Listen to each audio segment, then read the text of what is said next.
निरुत्तर कर दिया है। साथियों, किसी अभियान में जब सबका प्रयास जुड़ जाता है तो परिणाम अद्भुत ही होते हैं। हमने महामारी के खिलाफ देश की लड़ाई में जन भागीदारी को अपनी पहली ताकत बनाया, फर्स्ट लाइन ऑफ डिफेंस बनाया।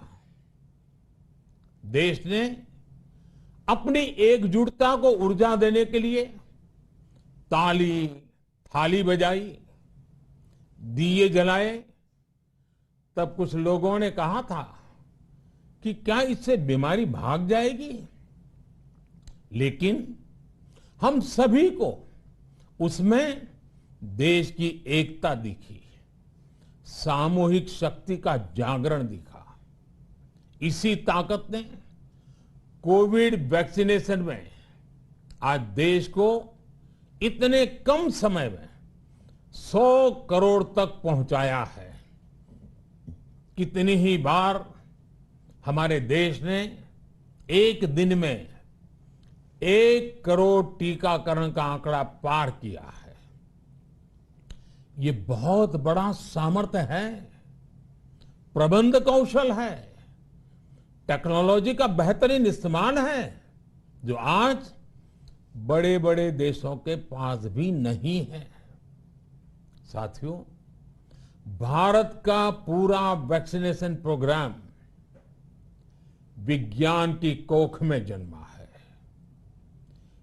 वैज्ञानिक आधारों पर पनपा है और वैज्ञानिक तरीकों से चारों दिशाओं में पहुंचा है।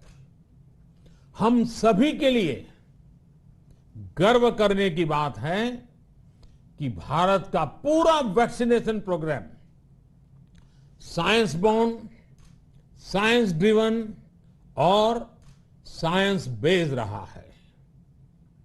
वैक्सीन बनने से पहले और वैक्सीन लगने तक इस पूरे अभियान में हर जगह साइंस और साइंटिफिक अप्रोच शामिल रही है। हमारे सामने चुनौती मैन्युफैक्चरिंग को लेकर भी थी, प्रोडक्शन को स्केल अप करने की भी थी।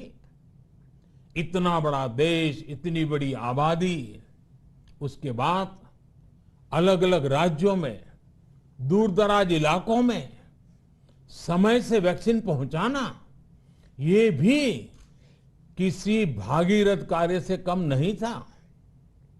लेकिन वैज्ञानिक तौर तरीकों और नए नए इनोवेशन से देश ने इस चुनौतियों के समाधान तलाश से असाधारण स्पीड से संसाधनों को बढ़ाया गया।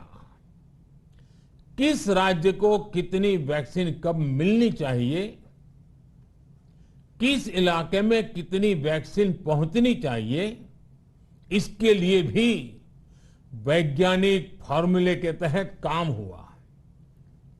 हमारे देश ने कोविन प्लेटफॉर्म की जो व्यवस्था बनाई है, वो भी विश्व में आकर्षण का केंद्र है। भारत में बने कोविन प्लेटफॉर्म ने न केवल आम लोगों को सहूलियत दी, बल्कि हमारे मेडिकल स्टाफ के काम को भी आसान बनाया। साथियों, आज चारों तरफ एक विश्वास है, उत्साह है, उमंग है। समाज से लेकर इकोनॉमी, हम हर तबके पर देखें, ऑप्टिमिज्म ऑप्टिमिज्म ऑप्टिमिज्म ही नजर आता है। एक्सपर्ट्स और देश विदेश की अनेक एजेंसीज भारत की अर्थव्यवस्था को लेकर